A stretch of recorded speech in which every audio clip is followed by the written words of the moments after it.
emptiness, right? So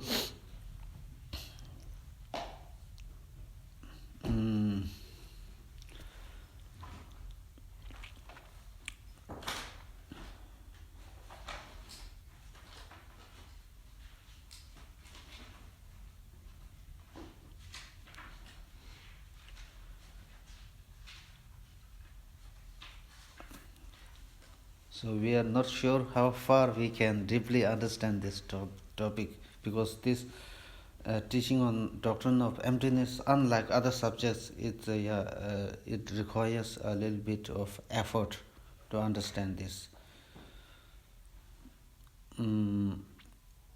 The subject itself is quite need very good understanding, very firm understanding, so that once you have some idea, then when you go through later on the text, then we will have less difficulty in understanding. Otherwise, right from the very beginning, if we have some difficulty in understanding, then they are a little bit difficult.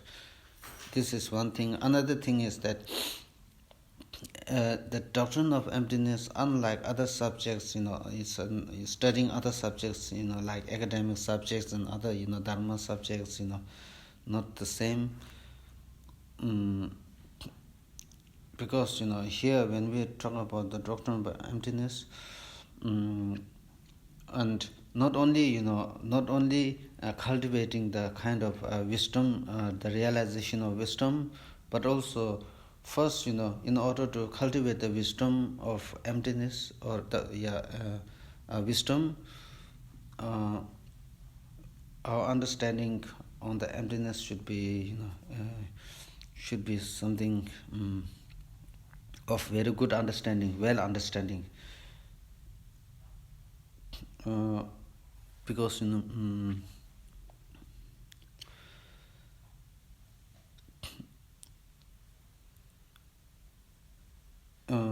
just Lama Tsongkhapa, when he first tried to understand and try to cultivate the wisdom, and try to gain the high level of understanding, the perfect understanding of the doctrine of emptiness, he did three things, right? He did three things.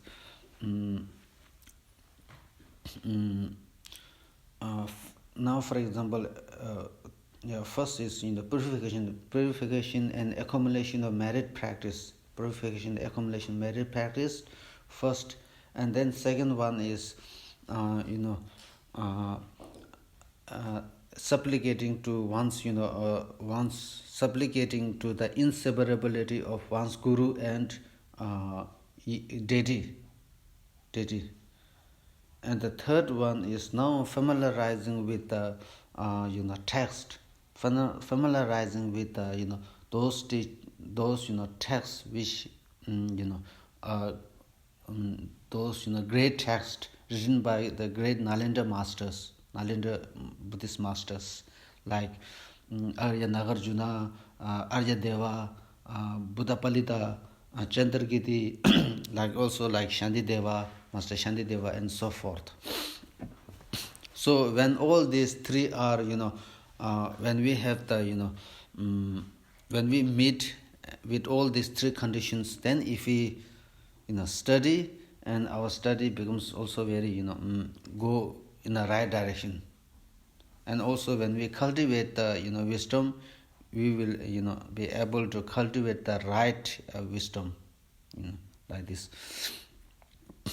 And also, the important thing is understanding, in early times, some they claim to have understood the emptiness, emptiness.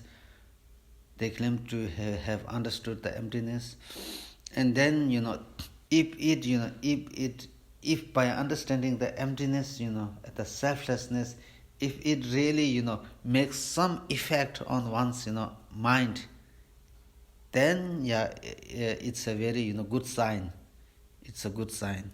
Otherwise, instead of making some effect on one's mind, if it helps to grow, or it helps to cultivate more negative emotion, then yeah, once yes, understanding is not going in the right direction, like this, right direction.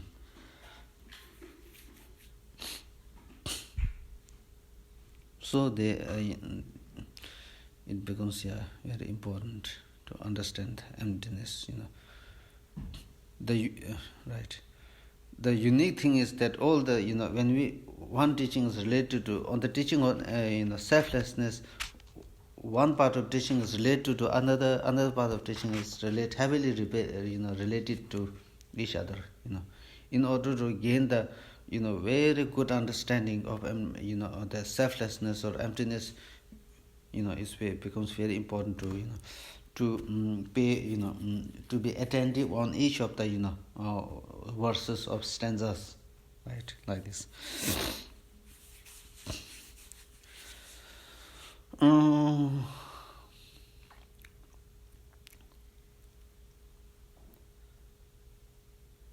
mm, so and also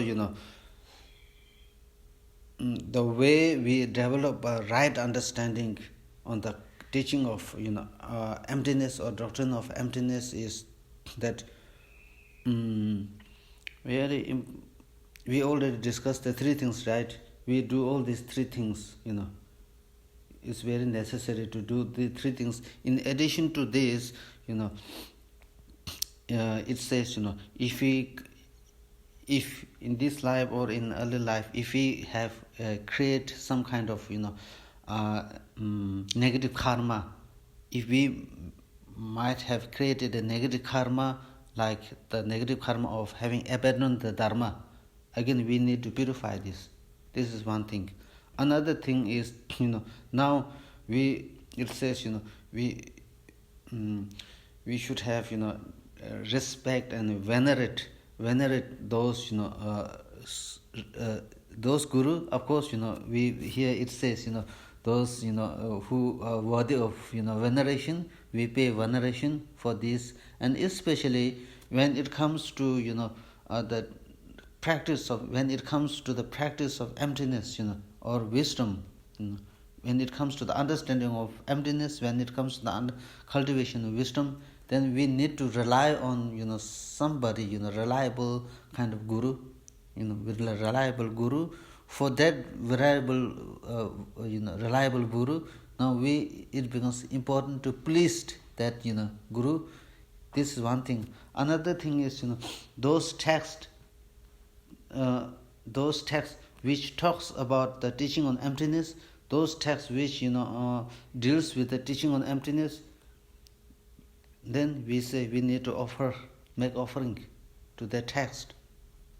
Because in one very important thing is, in early times, in Tibet, in Tibet, in early times, the way they study is, if we first they study right, it is not necessary that they understand every teaching on emptiness, teaching about emptiness. So when they don't study, they have great difficulty, in understanding. What they do is, they make the incense offering, and then they do like this incense, making supplication that all the all the doubt about this particular difficulty difficulty words is gone or clarified. So through that way it works. So making offering to the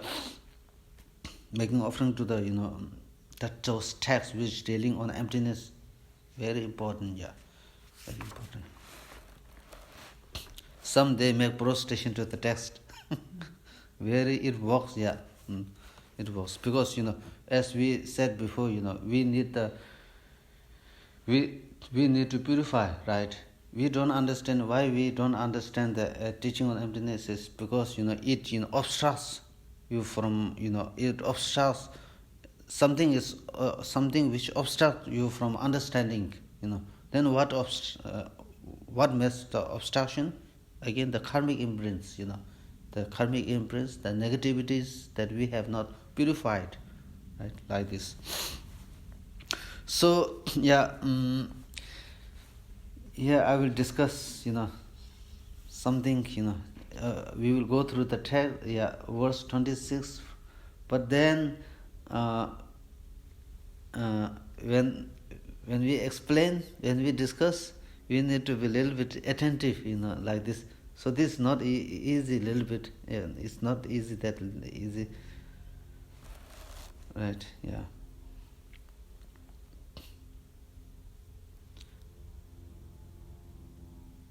And also, verse 26 to, somewhere here, is very, very important. Say, first let me go and then I will add. Verse 26, I am not, I will not be, I have not, I will not have, that frightens all the childish and extinguishes the fear in the wise. Like this. I'm not frightened. I will not be frightened. I have not frightened. I will not have frightened about the teaching doctrine of emptiness or selflessness. Something that frightens all the dish. What is the something that frightens all the dish? Is the teaching on selflessness that frightens all the childish. And this teaching on the selflessness is what extinguish fear in the wise. So that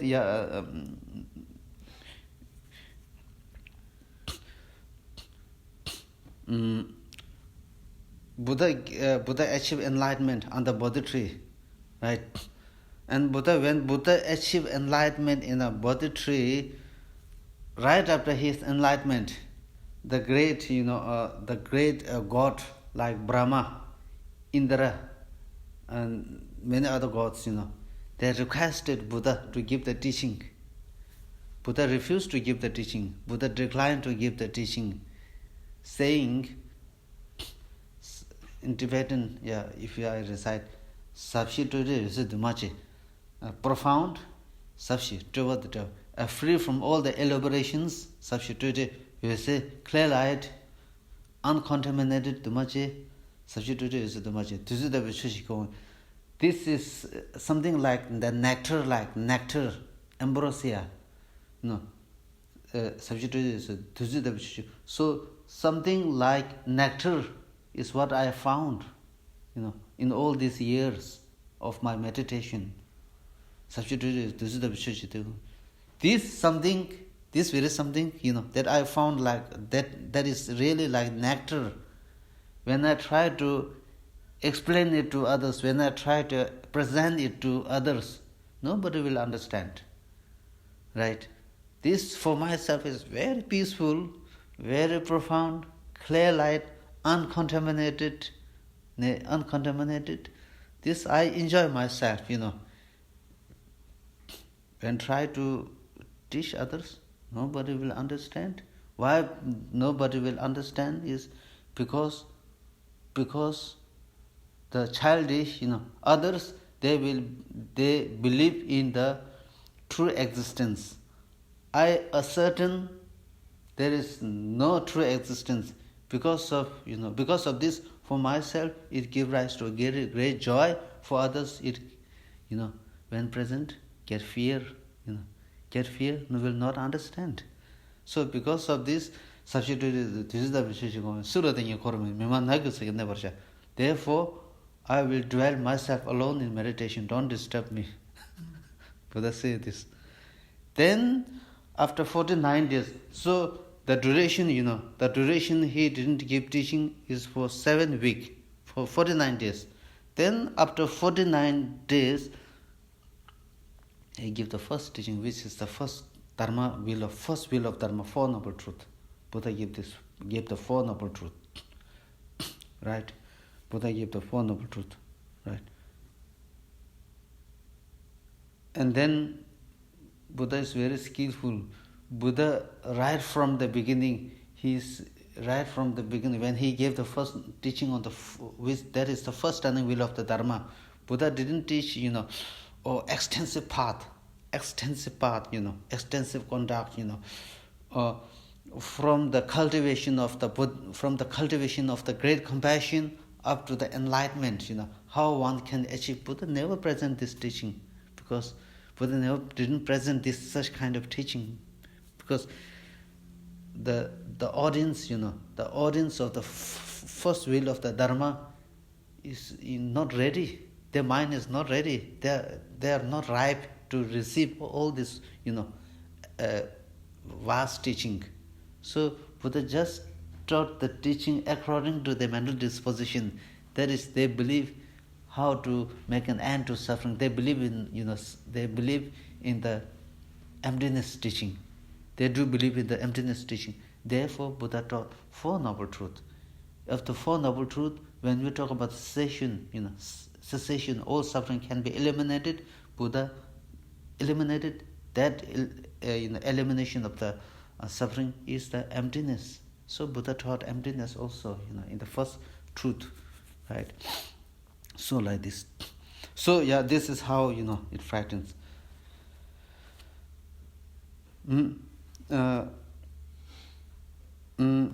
Verse 27. You see, verse 27 is very important. Verse 27, and now if you go through the next page, verse 35. Verse 27 and verse 35, by him who speaks only to help beings, he was said that all beings have arisen from the conception of I and are enveloped with the conception of mind. This one, and then the verse 35, next page. As long as the aggregates are conceived, so long thereby does the conception of I exist. Further, when the conception of I exists, there is action, and from it there also is a birth. Within these three pathways, mutually causing each other without a beginning, middle, or an end, this is the wheel of cyclic existence. Turns like the wheel of the fire band, because this is not obtained from self, other, or from other in the past, the present, or the future. The conception of I is overcome, and thereby action and rebirth. Right? So this one, page verse 35 to 37, and then in the precious garland teaching, one of the most important verse, very important verse. Once we understand this, now we have enough understanding about some, how to say, some understanding about emptiness, how the things are designated. We have some understanding. So without that understanding, quite difficult, no matter how other teaching, other verse. So this verse, very, very important, one of the most significant, and also to some extent quite difficult. So let me explain this.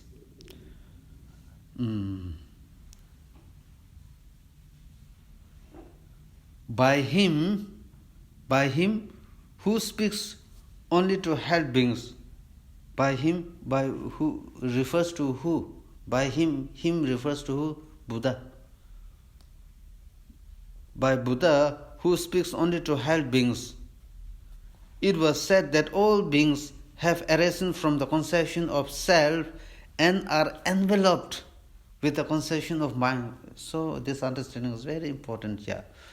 It was said that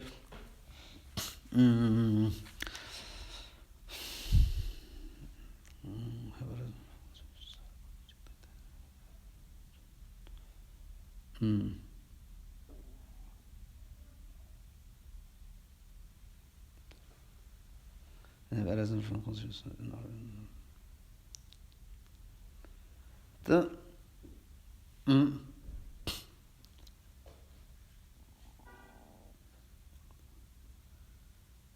You see, now Buddha uh, Buddha taught say now first there are two kind of grasping. You have to understand there are two kind of grasping. One grasping is grasping at my grasping at me. One the grasping at I or self, grasping at I and self. And the second one is grasping at mine, my, mine. So there are two grasping. So this is very important to understand. There are two grasping. If you study many of the teachings on the Madhyamika teaching, in the middle way when we try to study study on the view, how to make an end to suffering, without understanding these two, very difficult to understand what is emptiness. What is emptiness? So there are two grasping at I and grasping in mine, two grasping, right? Normally, this is what is called as grasping at self. And then normally we have two grasping. One is grasping at self and one is grasping at phenomena, right? Phenomena. So within the grasping of self, there are two, grasping at I and grasping at mine. So this is very important to understand, right? So now it says grasping at mine, grasping at mine arise from grasping at I.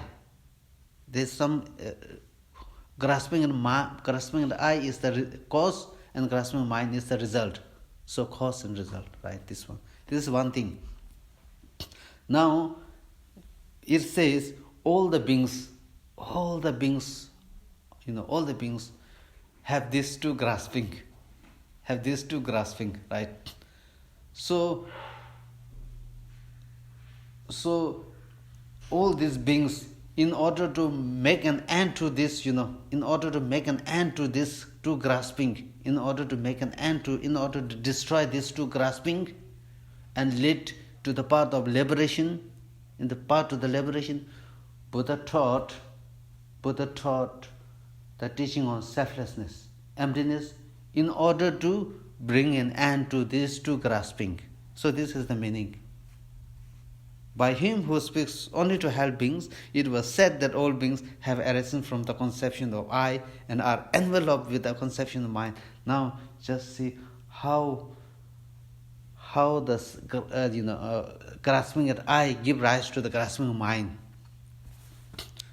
First,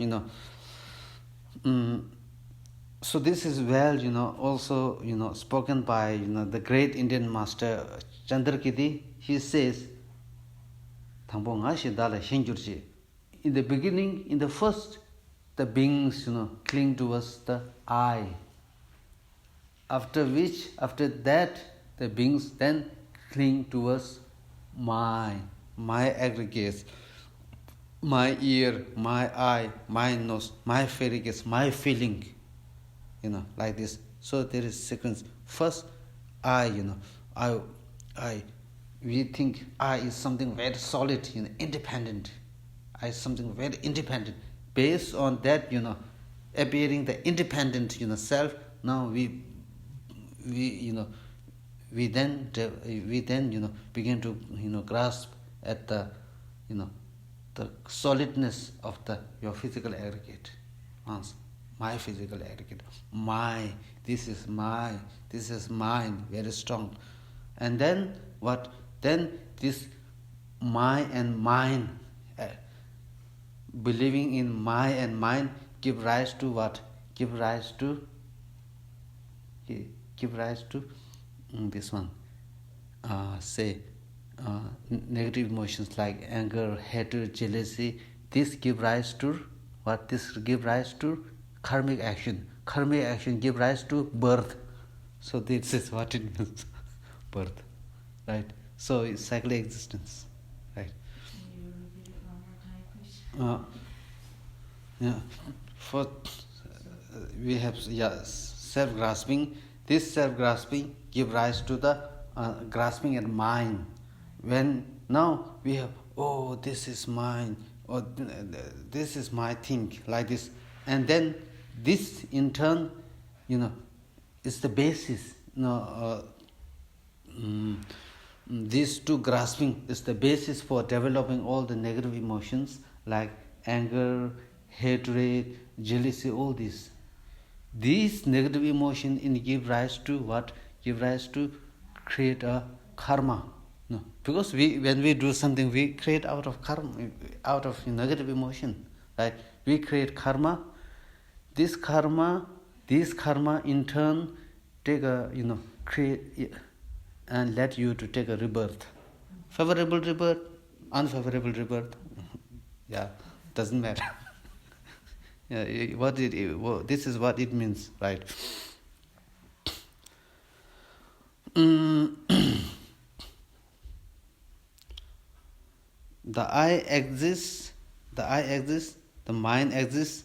These are wrong as ultimate. For the two are not established by a thorough consciousness of reality, just it is. So again, this is important. So yeah.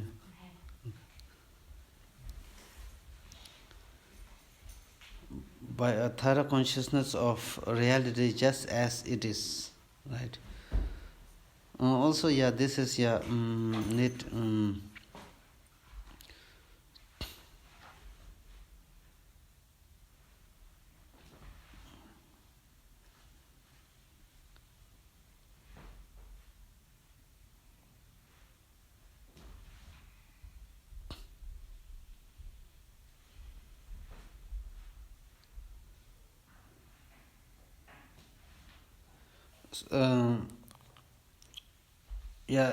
Verse 27, when we talk about the,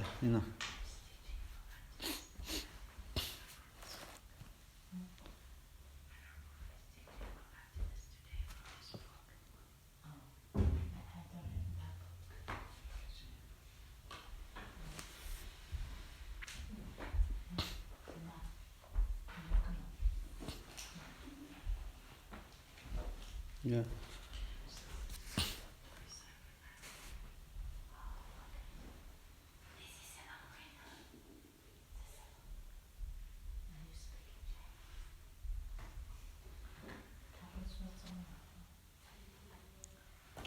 Yeah, verse 27, we called grasping at the, in reality, the grasping at the view of transitory recollection, right? So now, why?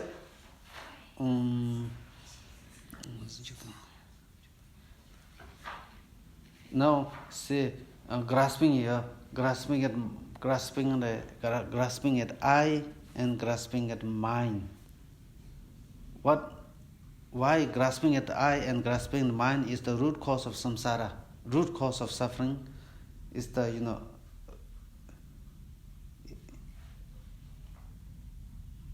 because we when we talk about we understand when we have this grasping, this grasping give rise to negative emotions, destructive emotions. Destructive emotion give rise, creates a karma. This karma then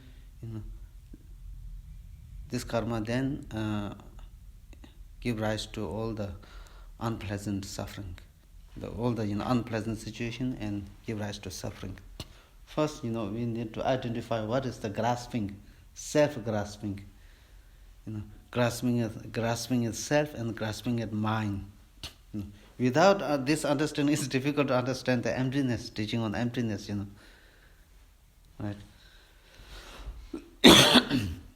So again, this may seem a little bit little difficult to understand, but then again, because without understanding this, there is no liberation. We cannot reach to the state of liberation. If we really wish to achieve some kind of liberation, we need to understand. the the function of the grasping.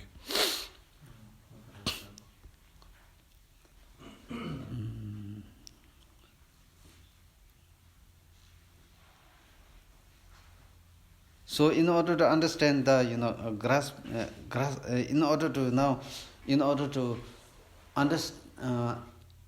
in order to understand what is meant by grasping, first we need to understand the things are dependent origination. Things are designated, right? Now things are designated. I am designated. You are also designated. Everything is designated, right? Everything is designated. Now, I am dependent on my, five aggregates. I am dependent on my five aggregates. You also are dependent on your five aggregates, right? I am dependent on my five aggregates. You also are dependent on your five aggregates. For example, now say.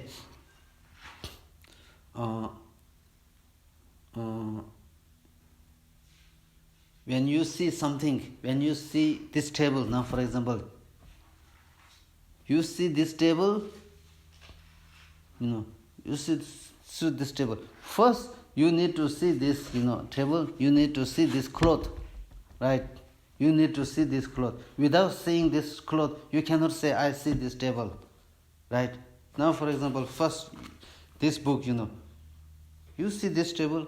Why you saw this table? Because you saw first you need to see the color of this table, the size of this table, the shape of this table. With all this, you say then, oh, I saw this in a prayer book, right? Without getting any idea of this color of the shape of this table, we will never get the, we will never identify this book, right? So now when we see this color of this table, you say, oh, I saw this table, I saw this book, I saw this book. When you see the cloth, color of all this, table, you say, oh, I saw this table. Because I saw the color of this table, I saw the shape of this table, right? This shows, that means, your mind,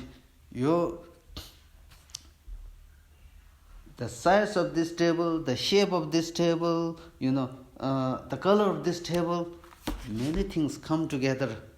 Many things come together. Many causes and conditions come together, and then on this, collection of many conditions, the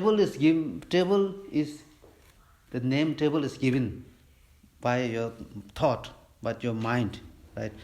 Your mind give on these many conditions, collection of many conditions, we give, this is the table. This is table. Right? So this is how we designate this table. For example, now in the case of I, your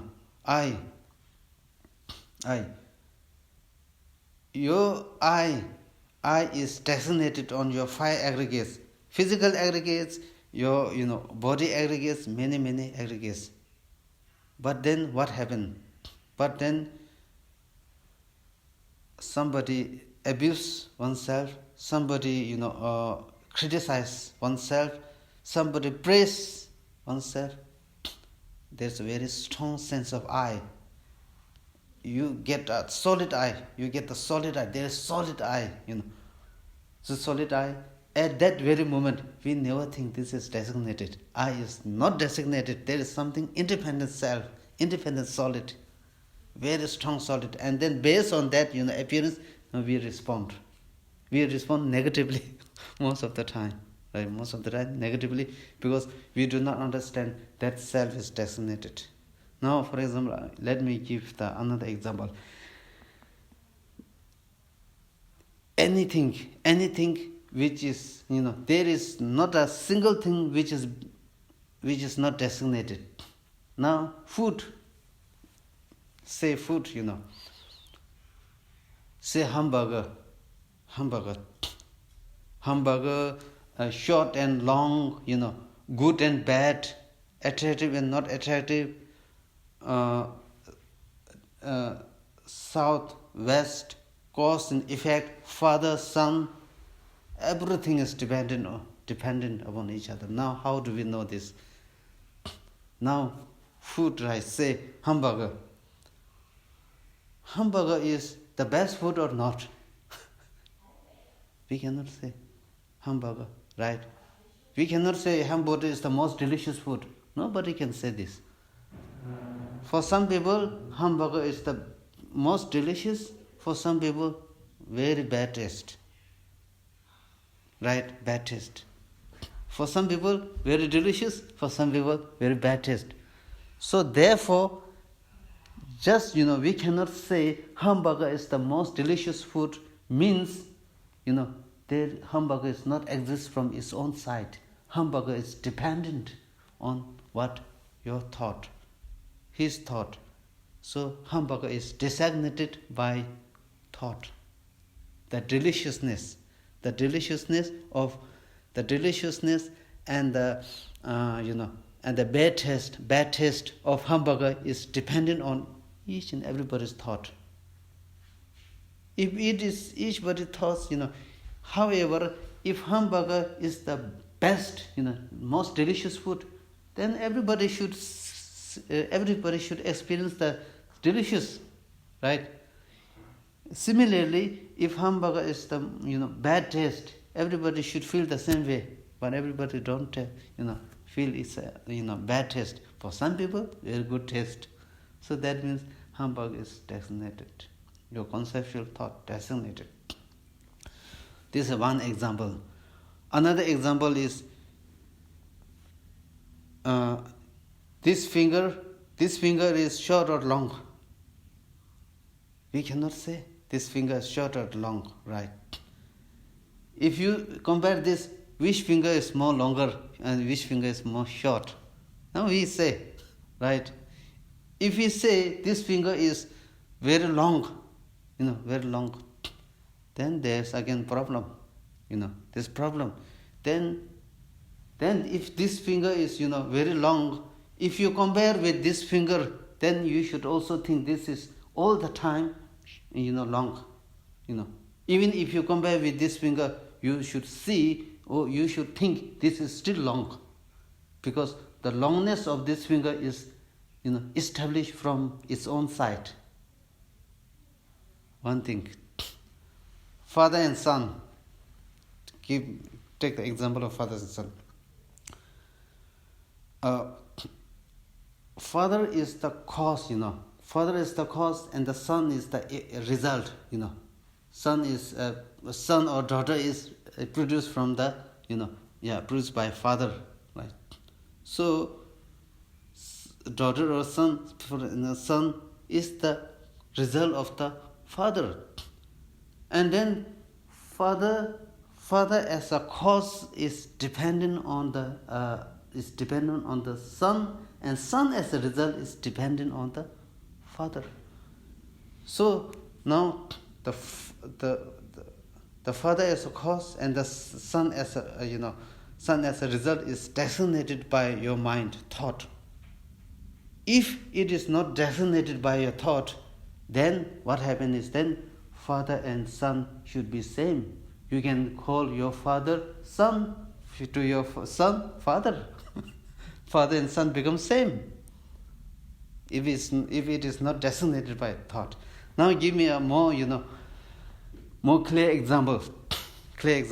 In one house, in one small house, there is a child is given birth, right?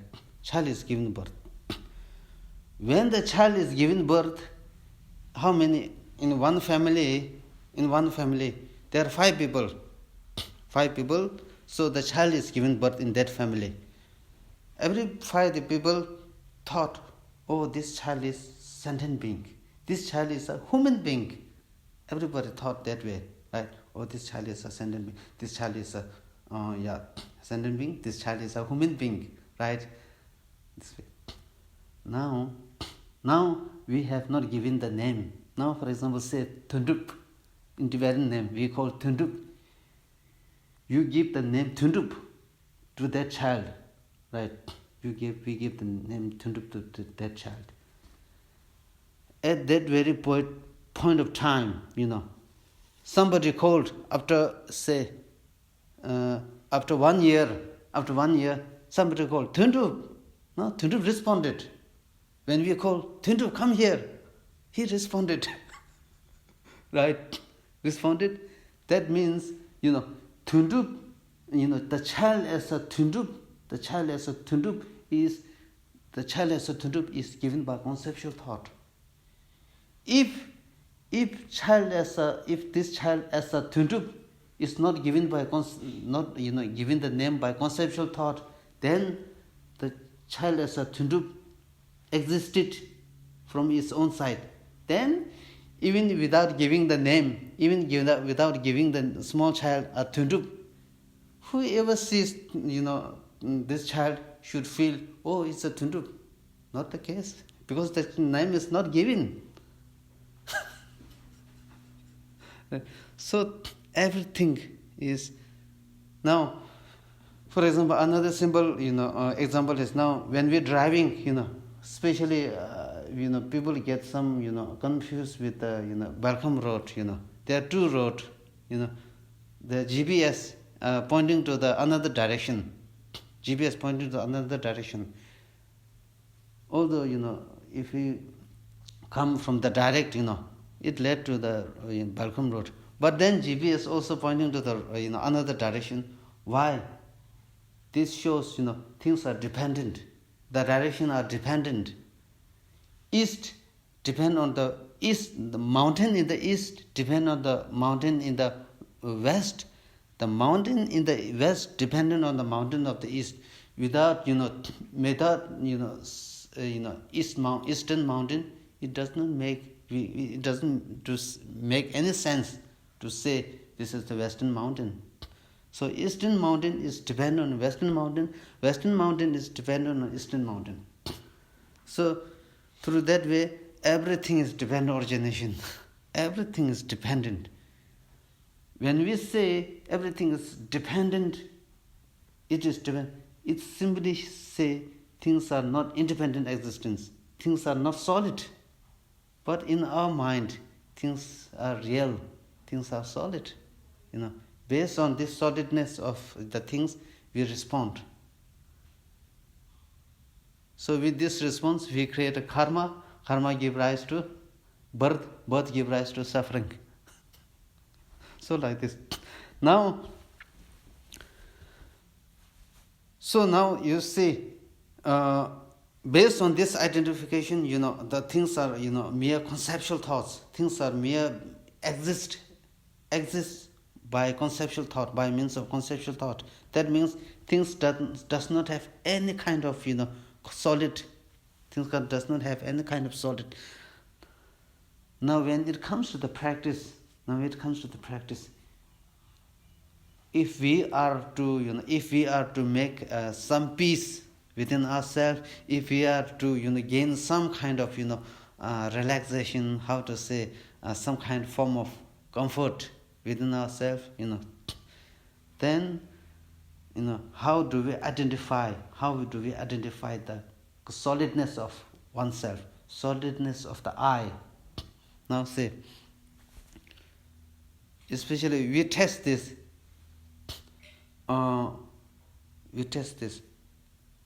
Somebody accuse you, you liar, like this, you liar, and they're using all the bad language, all the criticism, words of criticism, like this. And also when we are going to some place, and then the maybe snake come, very poisonous snake, how do we respond?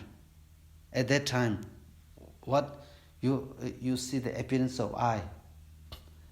And also when we go to some place and when we meet with some tigers and lions, how we are respond? Where is the best moment to identify the solidness of the I, the solid appearance of the I? Especially when we're going through the cliff, very steep mountain, when we are about to fall down, what is the I responding? at that time, how the I respond. Almost 100% sure we can say there is the solid independence I appearance.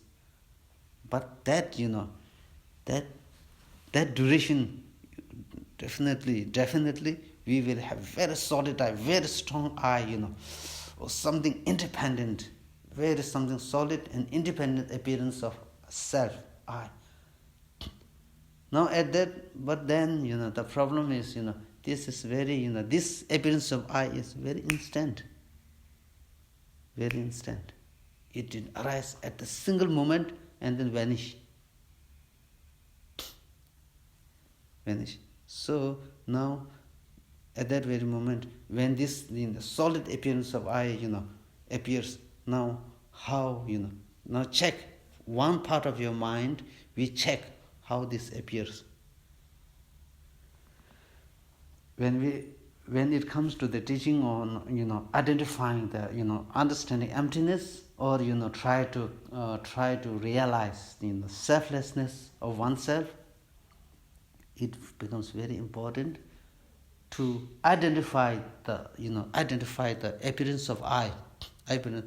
For that very reason,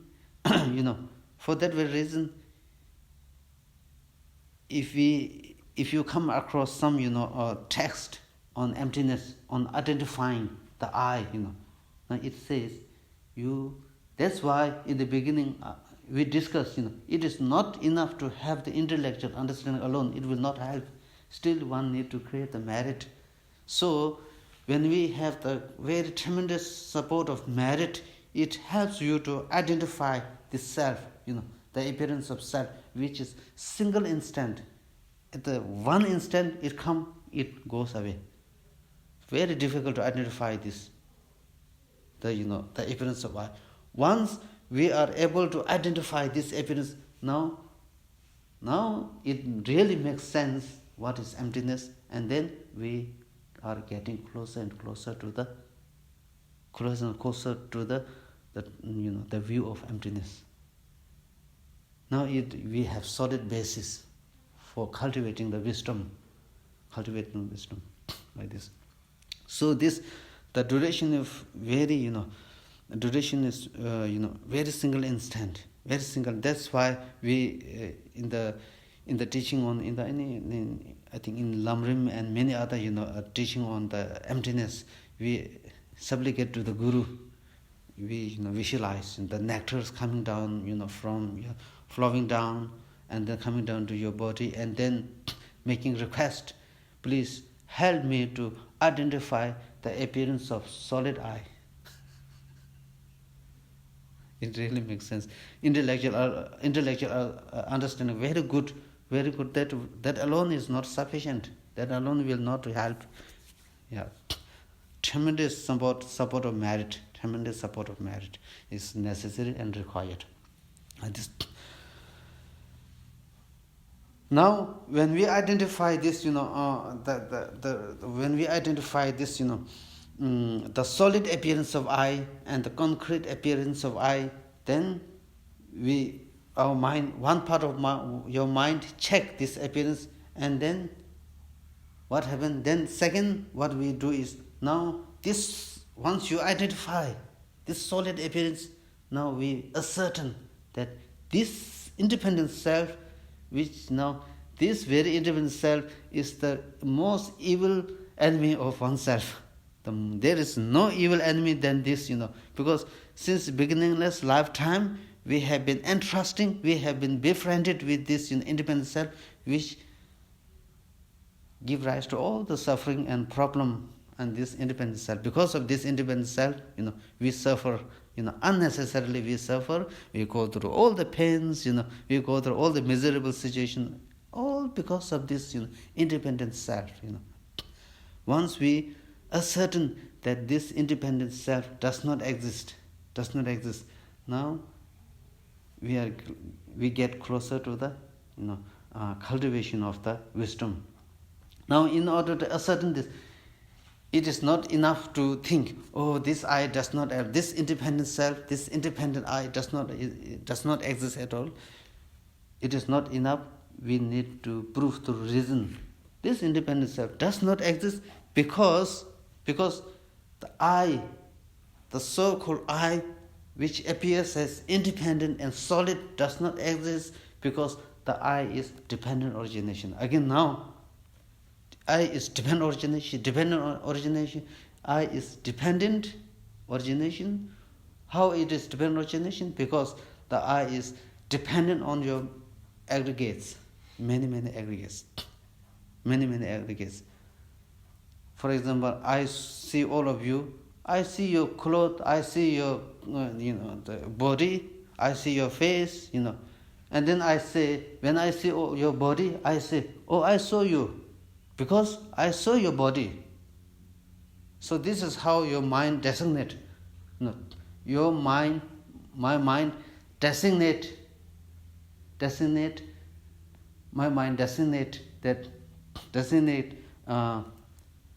your body, your aggregates on you, on yourself. So that's why when I see your body, I thought I see you. So this is how it designates. This table, you are dependent on your body, and this is designated.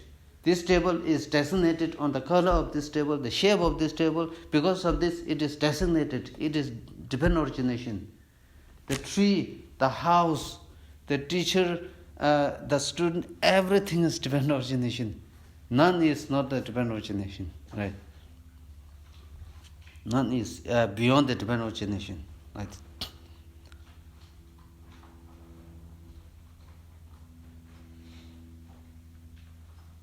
Now, verse 28. The I exist, the mind exists. These are wrong as ultimates, for the two are not established by a thorough consciousness of reality just as it is. Again, this, important. The I exist. Of course, the I exists. I am here. You are here. I exist. The house is exist. The book is exist. But then the problem is the way the table exists, the way I exist, the way you exist. The way of existence. Now, in terms of searching, now I'm here. I'm sitting on this cushion. Now, if somebody investigate me, if somebody search me, where is tsondue? Say, where is tsondue? Now, if they search, if they keep on searching, I will not be found, right? My face is not me. My hand is not me. My body is not me, right? Everything is not me, If everything is not me, then where I am? Where is when tsondue? Because when we search, tsondue is unfindable. Similarly, this table, now with aggregation many factors, this table is here. Now we break it. We break here, we break here, we break here. We break here. Not only break, we put the fire, we burn it. Now where is this table? Right? Where is this table? We burn it. Nothing there. So, table. Now, when all the parts of this table, the color of this table, the size of this table, and each the particles of this table, all this come together, we give the name. This is table. So it's designated, right? Designated. If you try to search, the size of this table is not this table. The shape of this table is not this table. The cloth, I use the cloth here. The cloth itself is not this table.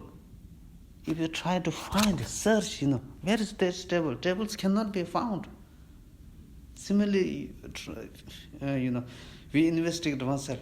If my body is not I, if my feeling is not I, if my head is not I, then where is I? If we go through that way, if we search in that way, nothing exists. Nothing exists. This is what it means. The I exists, the mind exists. These are wrong as ultimate. In ultimate sense, if we search, it is not. It is unfindable. It is unfindable. This unfindability the unfindability of this table is the ultimate nature of this table. Right? Ultimate nature of this table. Again, say, but then there is the danger. There's a danger. We say, the unfindability of this table. Unfindability of this table is the ultimate nature of this table. Right? We say, this unfindable table is the ultimate nature of this table. Now there is a danger, Oh, this table is empty of inherent existence. Now, this empty of inherent existence of this table is the ultimate nature of this table. Ultimate nature of this table. Now we begin to feel, oh, this, the empty of the ultimate nature of this table is the nature of this table, and then that nature is very true, absolute true. Again, there's grasping. The grasping comes. If we say here, say on this table there's no hamburger, right? No hamburger. Now, when I see this table, I never think there is hamburger because it has no hamburger, right? But then we begin to think there is no hamburger in this table. Then we begin to think, oh, the absence of hamburger on this table is absolute true. Again, this grasping. This danger of, this kind of grasping. Grasping is what? Grasping is no good. When you say that, when we think about that, the ultimate nature of the table, and we start having grasping, what are we grasping on? Because this table, there is no, we say, when with this table is, it has not, inherent, or, intrinsic, it lacks the intrinsic reality, right? There's no solid this table, no solid, Then we think the lack of the solidness of this table. The lack of the solidness of this table is the nature of this table, ultimate nature of this table. And then we begin to think the lack of the solidness nature of this table as the ultimate nature is absolutely true. When we think it's absolutely true, again there comes the self-grasping. Self-grasping. Oh, this true is also self-grasping. Yeah. So we're grasping on the fact that is the ultimate nature of that. Yeah. Ultimate nature, ultimate nature, we think that this ultimate nature is true, it's not false, it's true. When we think, because, oh, this is true, there's some kind of, grasping. You can tell from one's own experience, when we think, oh, this person never tells lie, this person very honest. Now grasping comes. So they, experience. So like this. The I exists, the mind exists, these are wrong as ultimate. For the two are not established by thorough consciousness of reality, just it is. Here, I and mine. Not only this, give me the very simple example. I use this table because we can see this table. We all see this table. It's easy for us to, This table, this table is not true existence, right? This table is not solid. This table is dependent on many causes and conditions. This table is dependent on your conceptual thought. This table is no true existence, right? This table is no true existence. We know this table has no solid basis, this table. However, if this table is true existence, this table has some solid basis, solid basis. Now, you see, we never think this table is designated by your conceptual thought. My conceptual thought designate this table. We never think. The moment we think this table, oh, that's true. This table is true. This table is very attractive. The attractiveness comes from this table. We think that way, right? We think that way. Now, if this table truly exists, if this table is inherent nature, what happens? This problem comes. For the two are not established by a thorough consciousness of reality as just it is. If this table is the very true nature, this in your thought, in your eye consciousness, this table is appeared as independent, solid. Based on this solid appearance, we begin to grasp, right? So, if this table exists in the same way as it appears to your eye consciousness, it appears to your thought, then this table should establish. This table should establish as ultimate reality.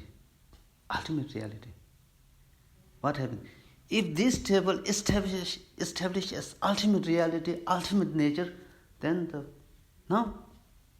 this table as the ultimate nature should be perceivable to any state of mind, to a state of mind, to one state of mind, either state of mind. That state of mind is none other than meditative equipoise. So here, by a thorough consciousness of reality means, give me the example, meditative equipoise. Give me an example. Meditative equipoise means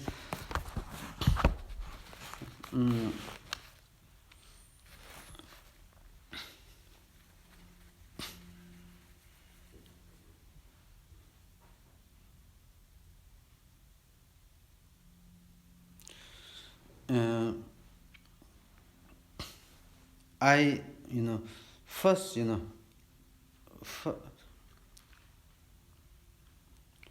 in order to overcome the obscurations, or in order to overcome the subtle obscurations, it is not enough to meditate on emptiness. It is not enough to meditate on bodhicitta, great compassion, right? You need to do both, and then in order to purify the negativity, subtle imprints, subtle kind of obscurations, I meditate on bodhicitta. I meditate on love, and I try to engage in the bodhisattva conduct, like patience, forgiveness, like generosity, and so forth, right? Now, after that,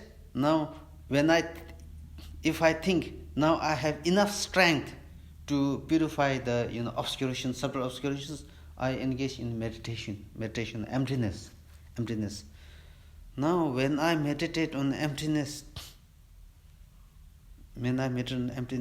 there is only the mind meditating on emptiness is manifest, no other mind.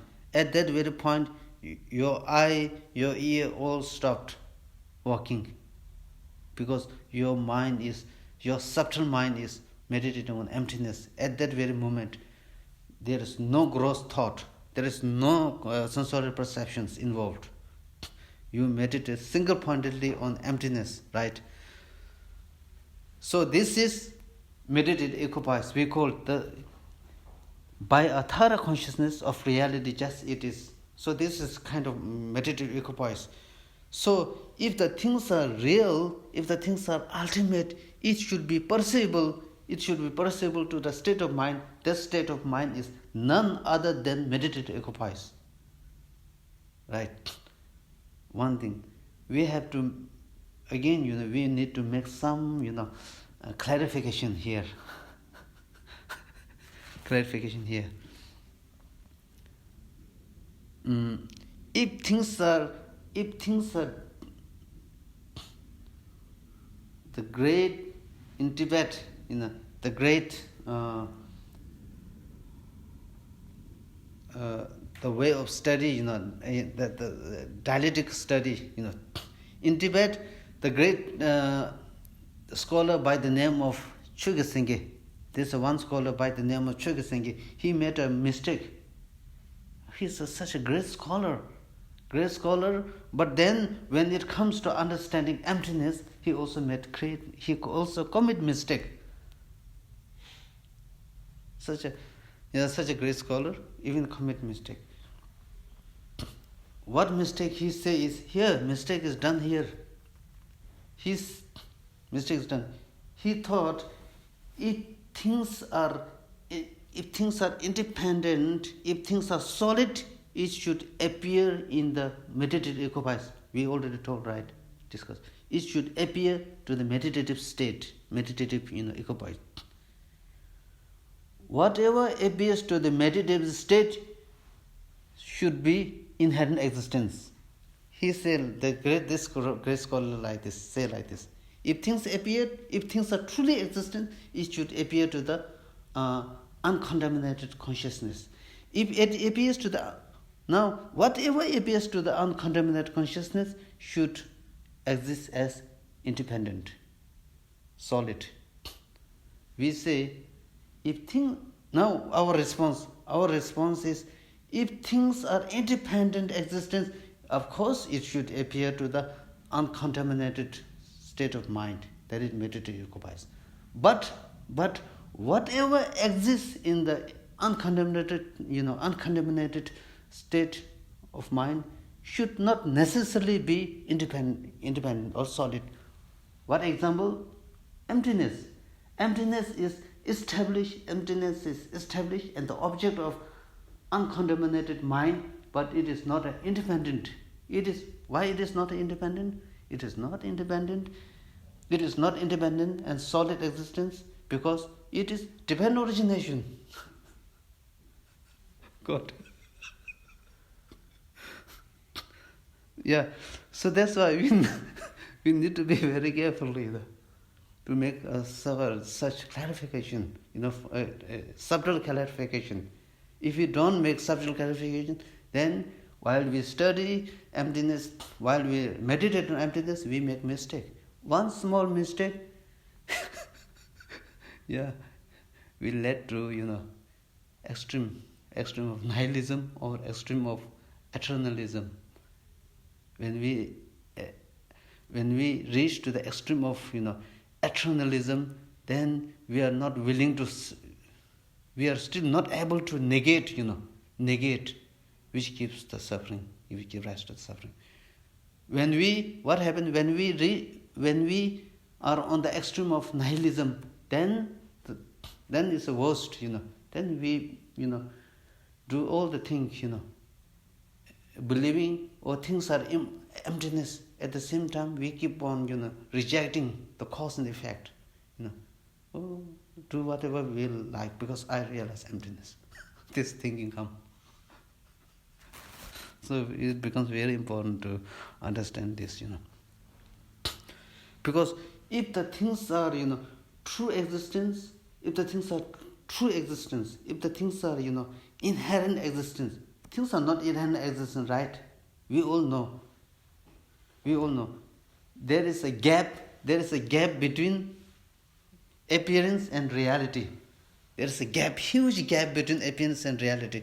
No doubt, huge gap between appearance and reality. This is the nature of for example, like this table. To your eye, this table appears so beautiful, so attractive, so attractive. Something solid attractive is there. You appear this, right? But in reality, there's no solid attractive in this table. Your mind designate just attractive, or this table is attractive. It's simply your mind designate. There is no such 100% attractive on this table. Attractive on this table, right? So then, the attractiveness, appears. You think the attractiveness is appear from this table, right? But in reality, there is no, there is no, how to say,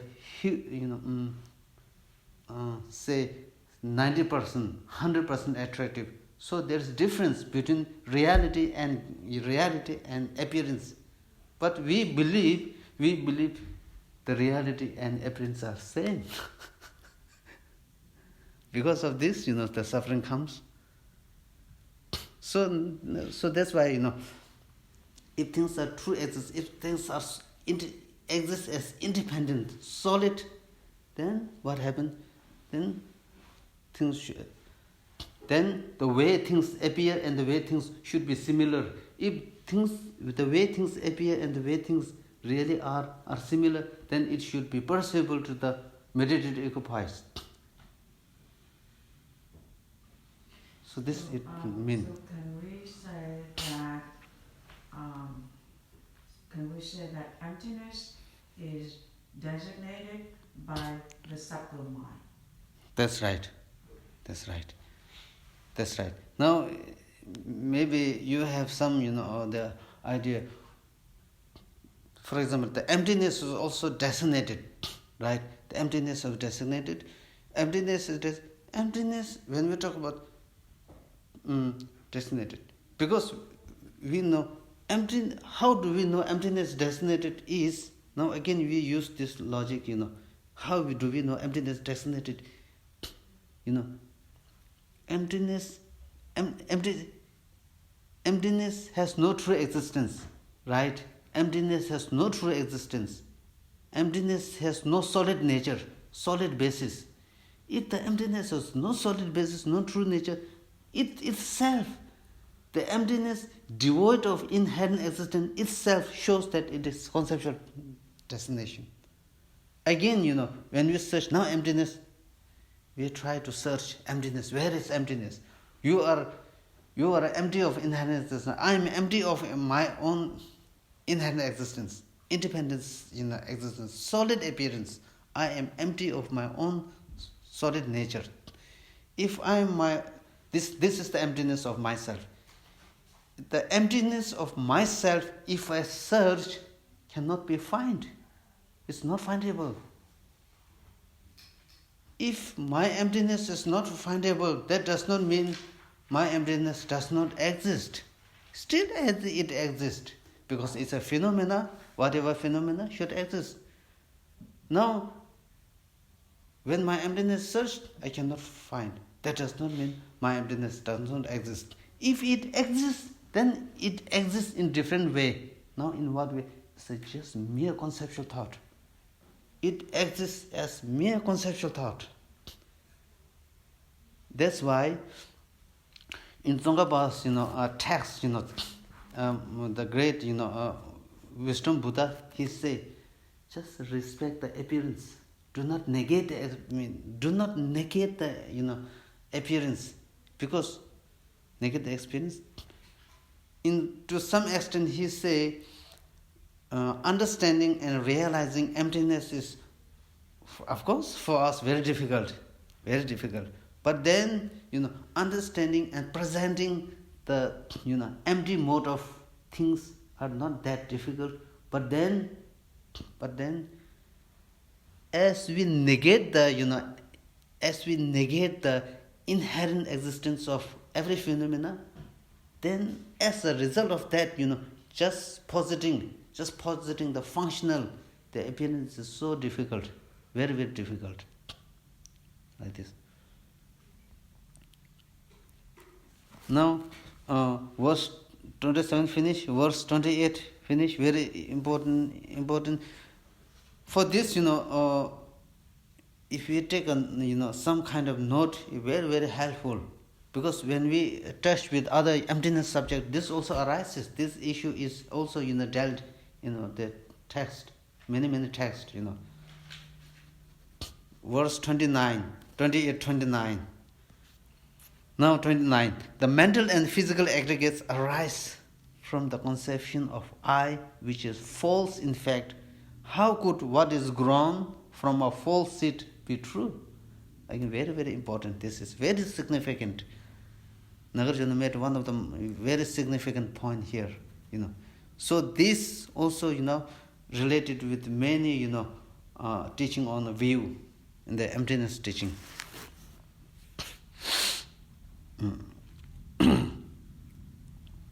The mental and physical aggregates arise from the conception of I.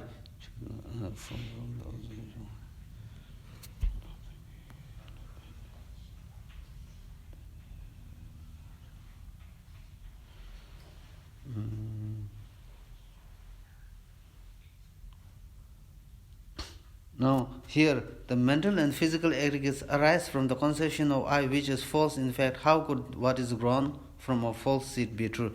Verse 29, you look at verse 35. If you look at verse 35, it says, as long as the aggregates are conceived, so long thereby does the conception of I exist. Further, when the conception of I exists, there is action, and from it there is also birth. Now, say, grasping at mind, grasping at I give rise to grasping at mind. We understand this. Now, where is the grasping? Where is the grasping of my and my comes from? From where it arises? It arises from the grasping at the phenomena. Now this is what it says, verse 29 and verse 35. This is what it says. Self-grasping and grasping in mind all comes from grasping at the phenomena. That here means phenomena means your aggregates. Grasping of I and grasping mind comes from grasping at my aggregates. My aggregates intrinsically. Now now here how? Sometimes it is easy to say, it comes from this, but without explanation, difficult, right? So we need to explain this. Now,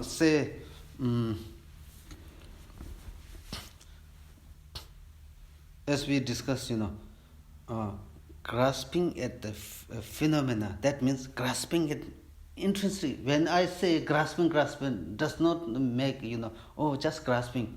I'm referring here, when I talk about grasping intrinsically, independently, solidly.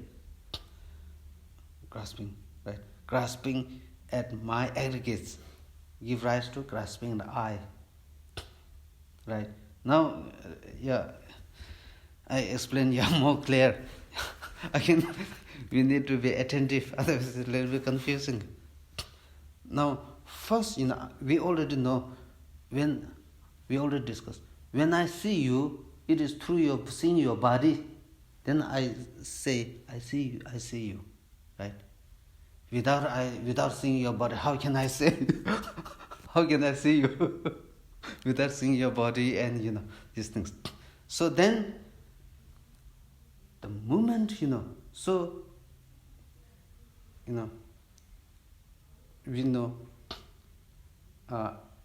I is your eye is designated on your aggregates. I know this, right?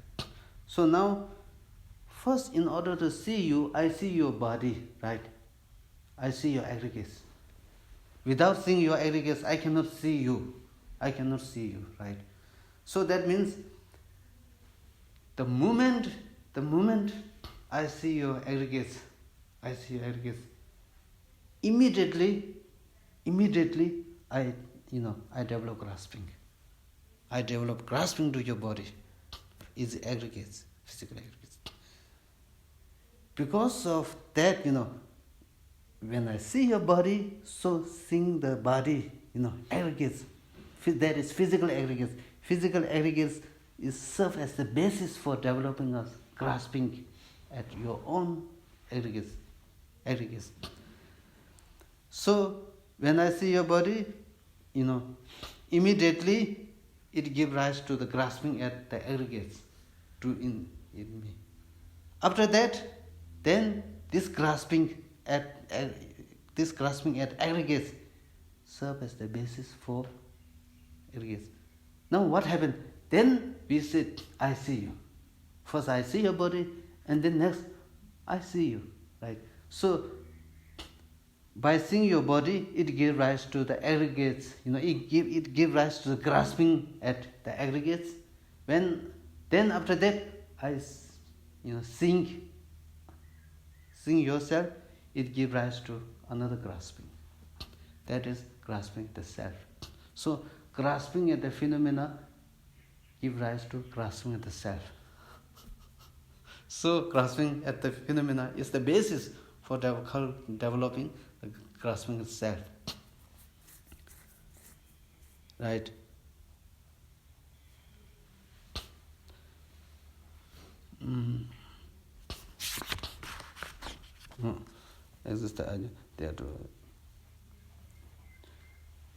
The mental and physical aggregates. Now, the mental and physical aggregates arise from the conception of I, which is false which is false in fact. Right? Now we know the mental and physical aggregates arise from the conception of I. Right? How? Is it right? Self-grasping, I have self-grasping. Out of my self-grasping, which is, when we talk about self-grasping, it is ignorance. It is ignorance. When I develop a self-grasping, out of self-grasping, which is ignorance, we develop anger, hatred, jealousy, different kinds of, negative emotions. These negative emotions then create karma, When we do some negative actions, it should be motivated by negative thought. So we create negative karma, and this negative karma, what leads to rebirth. Favorable rebirth, or when we talk about favorable rebirth or unfavorable rebirth, it doesn't matter. Still, when we take a rebirth, we have the body, right? That is karmic body, that is karmic samsara, karmic body, and karmic birth. So yes, this karmic body now comes from grasping at I. So this is what it means. The mental and physical aggregates, which is the karmic aggregates, comes from the grasping at I, which is false. In fact, how could what is grown from a false seed be true? That's right.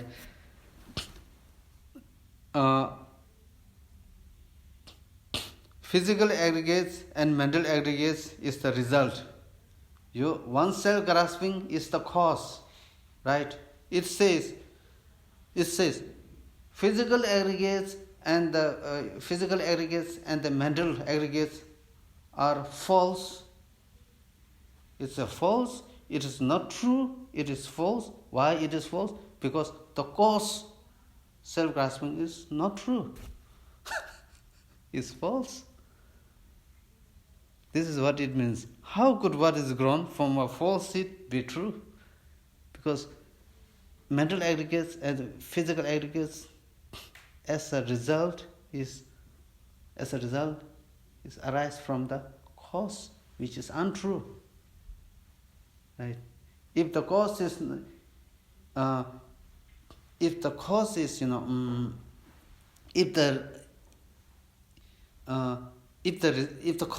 not true, then the result is of course not true.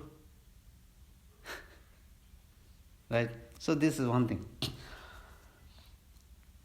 Another thing is, now we say, now again this is again to some extent, important. Normally, before it says, for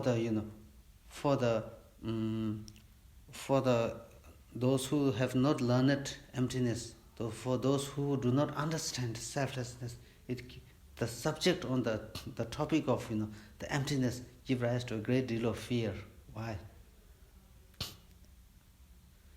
Because now they say, except the great philosopher, I cannot say philosopher, the great practitioner and the great thinker like Nagarjuna, the great all these Nalanda masters, Arya Deva, Buddha Palita, the great master Chandrakirti, the great master like Shanti Deva. These are top Nalanda thinkers, not only thinkers, very highly advanced practitioners. Except these the great teachers, except these great teachers, even those the great another masters like Bhava Viveka, Shanti Rakshita, who represent Tibet, the great Shanti Rakshita, Kamaleshala, the Dignak, the Dharmakiti, and then Vasubandhu, all this from the perspective of the high school of thought. From the perspective of high school of thought, they do not, although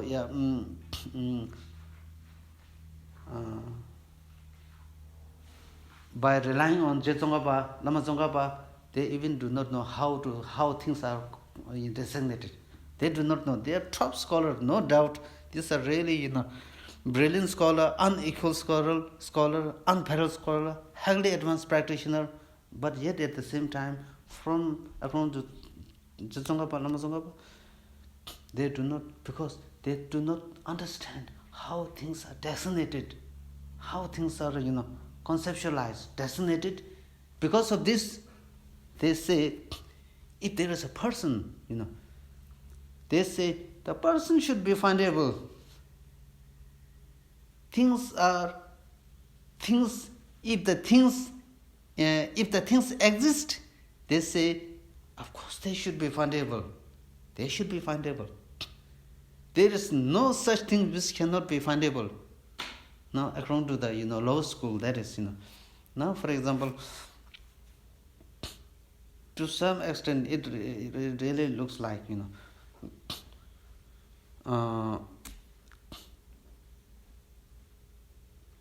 they our aggregates, our physical aggregates, our feeling, the mental, so many aggregates. The self is designated. The self is designated by a conceptual thought, designated. But then they do not understand this. They do not have any clear idea about this, how things are designated. Because of this, they say, when we talk about person, the self, the person should be findable, they say. The person should be findable. Now, what they do is, they search, where is the person? Where is the person? No? Physical aggregates, the hand, the head, the ear, the eye cannot be for person. So, there is a danger of now falling into the extreme of nihilism. In order to stop this nihilism, now they say, but they don't say person is findable, still person is findable. Now some they say the mere aggregates, the mere collection of 5 aggregates. Physical, there are 5 aggregates, right? We know there are 5 aggregates. So they say the mere collection of 5 aggregates is the person. Now some say, no, this is not the a person.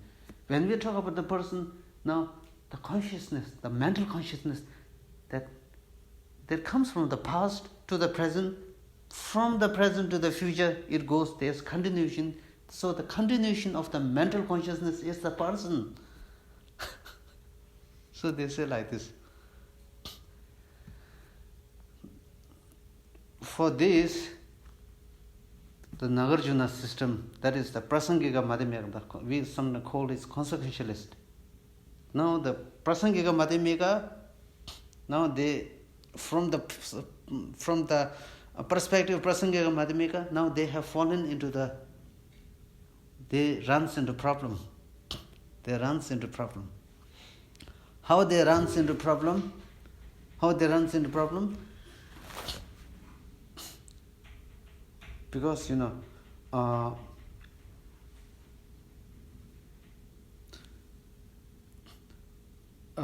with the collection of the aggregates, with the collection of 5 aggregates, they say this is the person. The collection of the 5 aggregates is the person. They say the collection of 5 aggregates is the person.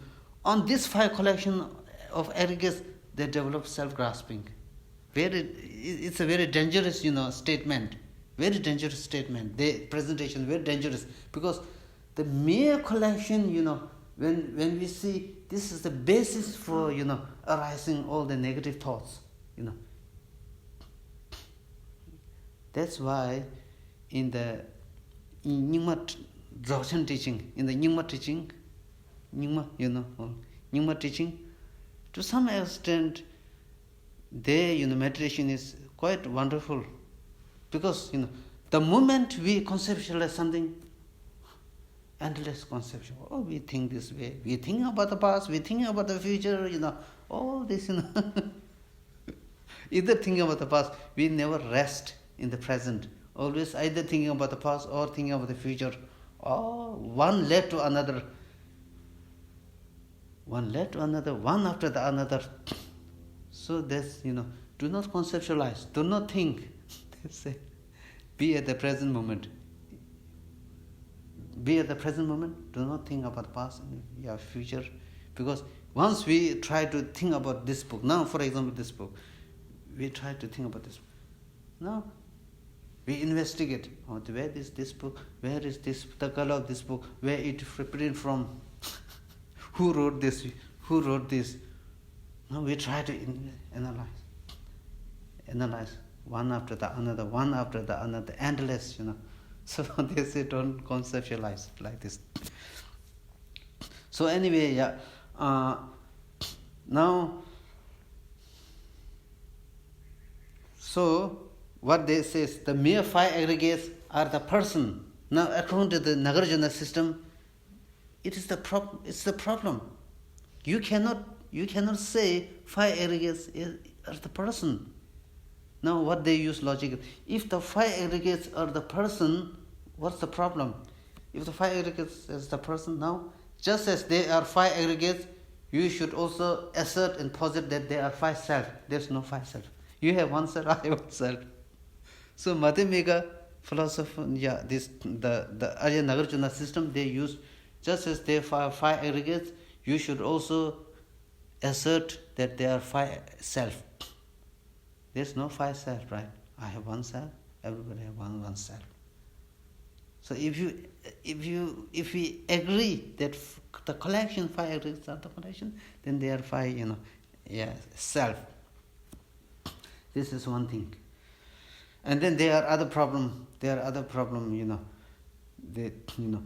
the 5 aggregates is the self, then it should either be intrinsically singular, identical, or intrinsically different.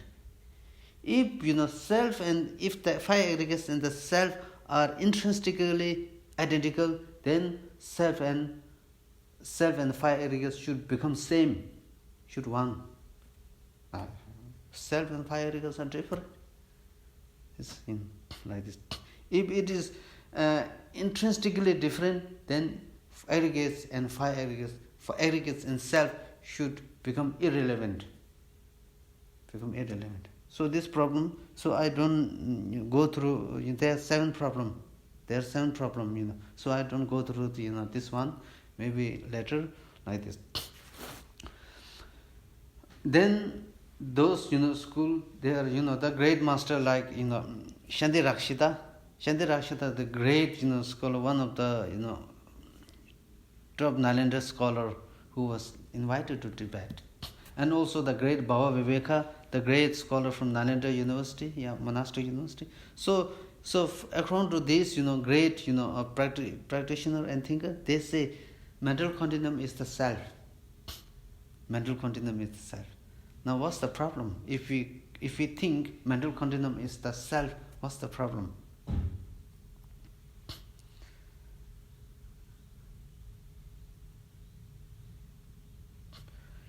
if the mental continuum is the self, when we talk about the mental consciousness, that means they say when we try to search the person, when we try to search the person, now finally whether we call person or not, because who takes the rebirth, who comes from the past life to past life to present, and what goes from the past to the future. So they say it's the mental consciousness. It is the mental consciousness which goes to the future, which is at the present moment, which comes from the past. They say like this. So now,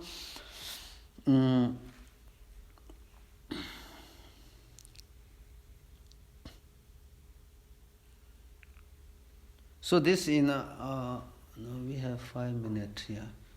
So again, this is important. This is very important to understand. This. So this is also very beautiful reason that this the great master Chandrakirti, he used very beautiful logic and reason. If the mental consciousness is the self, what's the problem is we know Arya beings, right? Arya beings, those high level Mahayana practitioner on the path of seeing, What happened is when they again absorbed in the meditation, that when they absorb in the emptiness, meditation and emptiness, they absorb in the meditation emptiness. There is not a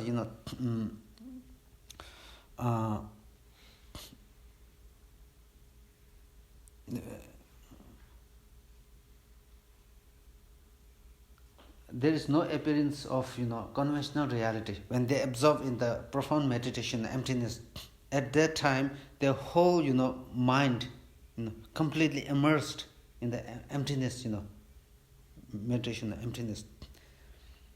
At that time, at the very point of time, they have mental consciousness, right? They have mental consciousness. Now, according to the Prasangika Madhyamika Nagarjuna system, their mental consciousness is already transformed into the uncontaminated path. Uncontaminated path, right? So, their mental consciousness is transformed into the uncontaminated path. That is, uncontaminated path. And then still they do have imprints, subtle imprints. They have to destroy these subtle imprints. Without destroying these subtle imprints, they cannot become Buddhahood. They cannot achieve enlightenment. So in order to achieve enlightenment, they need to destroy these subtle imprints. Now, according to the Prasangika Madhyamika, we have to assert, if we assert mental consciousness is the person, this problem will come. Now, where are the subtle imprints stored? We need the storage, right? Storage of the karmic imprints. So, there's no basis for karmic imprints. If we, no basis for storing karmic imprints. If we have to accept the storage, then we have to accept mental consciousness is the storage of karmic imprints. Mental consciousness cannot be the storage of karmic imprints because it already transformed into the uncontaminated path. Once transformed into the uncontaminated path cannot be the storage of karmic imprints. If, however,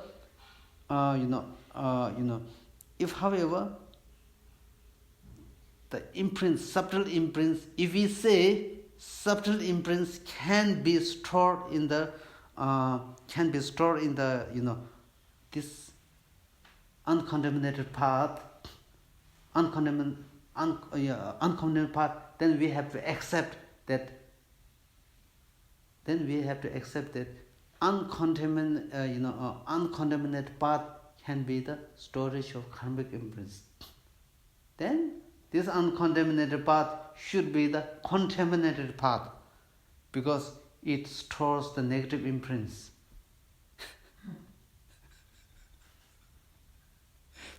we, I'm uh, no, we also, yeah. Actually, this, what happened is, yeah, that's why I say right from the beginning, it will be a little bit confusing. But here, once we understand this, presentation very well, we can solve many questions. We really can solve many questions. So this is one of the, that's why I say to some extent it's quite difficult to understand, quite difficult to understand. But still we hear this, I'm explaining, you hear this, definitely putting some imprints. Not necessarily, understand, not necessarily need to understand right from the beginning, but still, we are, storing imprints, positive imprints. But then later on, when we hear the explanation again, it becomes a little easier. So this is how it works, easier, right? So we other thing, the explanation, no problem, yeah, it will be easy. But then we are dealing on the teaching on emptiness, once we, that's why we try to try to pick up and explain, because by understanding these things we really come to understand many things. We really come to solve many questions, like this. So there, it is also very interesting, very interesting. So yeah, very good. I'm not sure if you understand this. Now you say, it's a little bit difficult. I'm also thinking how to make it simple. But then, other thing I can, when we already discussed about, earlier topic, I can make it simple. But here, emptiness teaching, no matter how hard, I make it simple, if I make too simple, then it doesn't lose the essence, that the essence of the teaching is lost, If I make too simple, then it doesn't make any sense. So if I, they explain as in the text, we not necessarily need to have the profound understanding right from the beginning, but still we get at least some concepts, how it works. Again, we imprint the karmic imprints, and then it will help. Just a small example. In the monastery, how karmic imprints work, how karmic imprints help me is this. In the monastery, there's again one emptiness topic, teaching on emptiness topic, At that time, quite difficult. The subject itself is quite complicated to understand. So then, I thought, continue to thought for again and again long time. Get some idea, the same idea, what I thought after 10 years, I still remember this. I still remember this kind of logic system. In between 10 years, I never studied on that particular subject, but I do still remember what I thought in monastery 10 years ago. This imprints. This is what imprints help. So then, then once we understand others are not that true, I think, 12,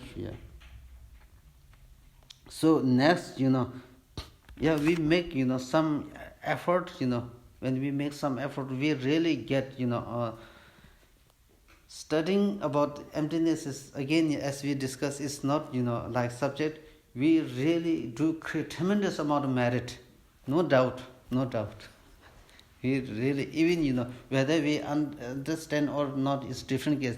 Still just making an effort to hear the teaching on emptiness, we create tremendous amount of merit. Because these teachings are now the real transformation. real transformation, no doubt, right?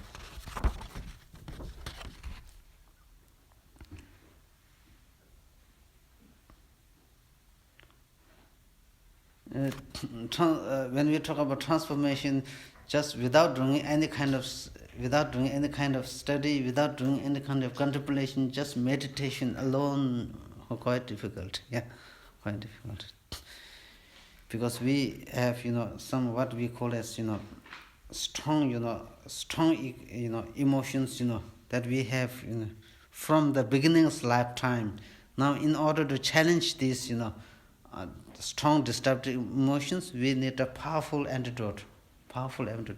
Without powerful antidote, like, right at the moment, right, at our, beginner level, destructive emotions are gain more power. Antidotes, very less power. After a while, when we cultivate some kind of understanding, when we cultivate some kind of wisdom, then wisdom gain more power. Destructive emotions, yes, lose its power. So this is how it works.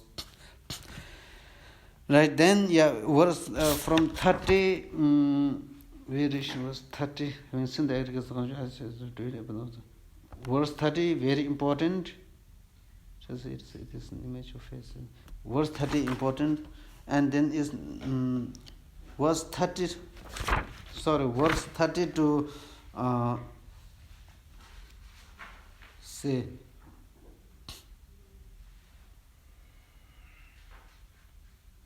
verse 30 to now, all teaching on emptiness, of this, as I said before, as we said before,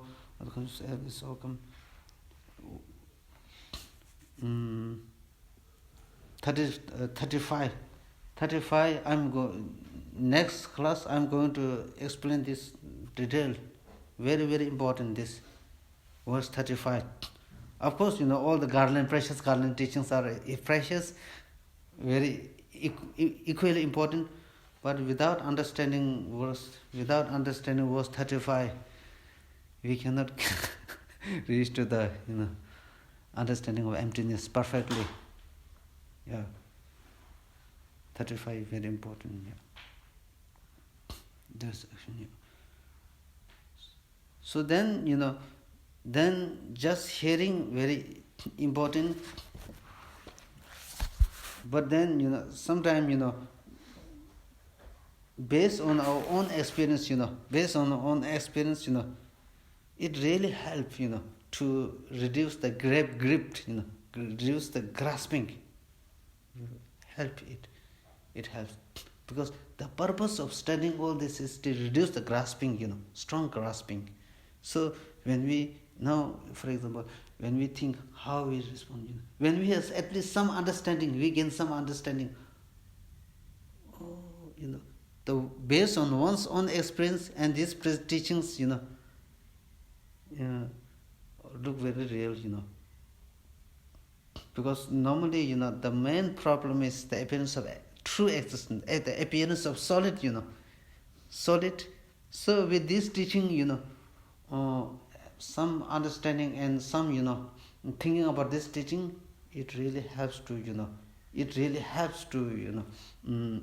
reduce the grasping. That is, things appear as very solid. This, now we come to this, no basis. There's no basis for solid. So through this way, little reduced. We are not expecting to, right from the beginning, eliminate or overcome all this, solid appearance. Totally no. There is no, it cannot be happen overnight, but then slowly and slowly, it takes place, so then we stop, here.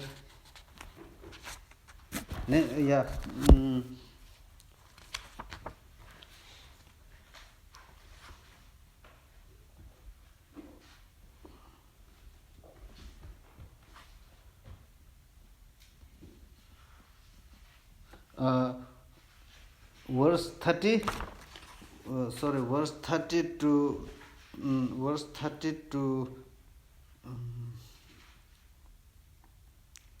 verse 30 to 35. Next time, if I think when you go to home, I think if you read, very good, very, very good. It really help in one's life, no doubt. If you think, without thinking, it's a little difficult. But if we, make some thinking, it really help in one's life.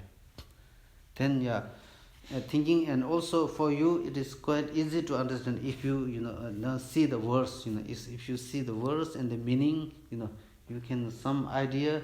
It will make more easier for you to understand when we explain about these things.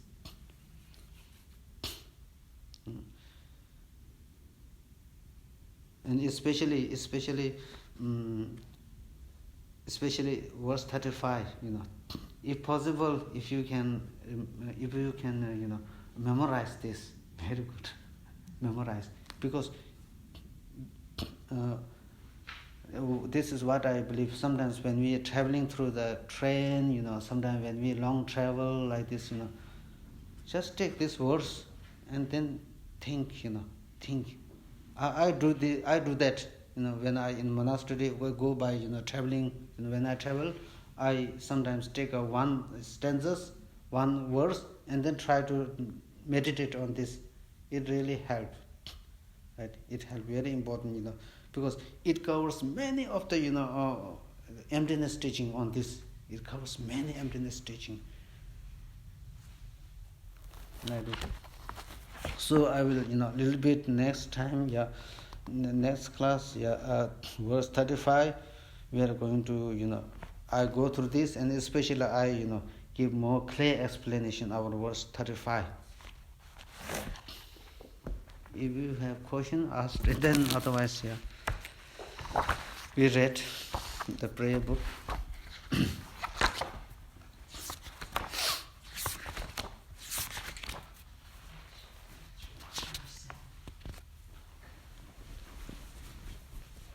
Okay.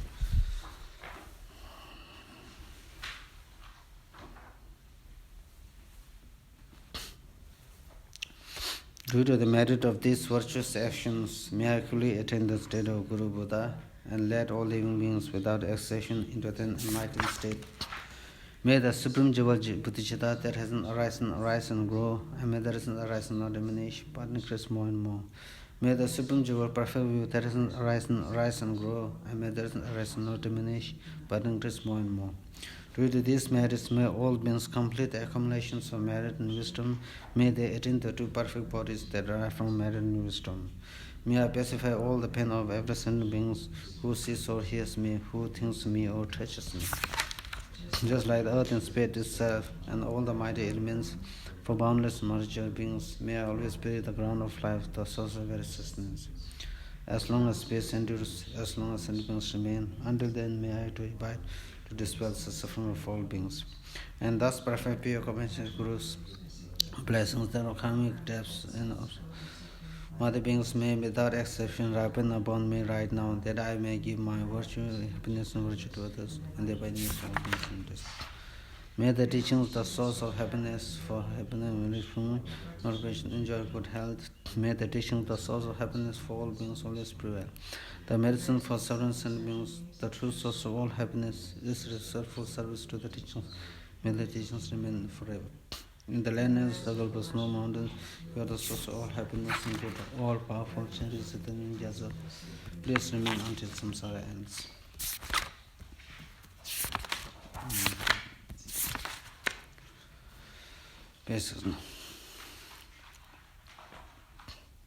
Avalokiteshvara, great teacher of jealous compassion, Majeshwari, master of flawless teaching wisdom, Sangapa, crown jewel of the snowland sage, Losantava, I may request out of your feet.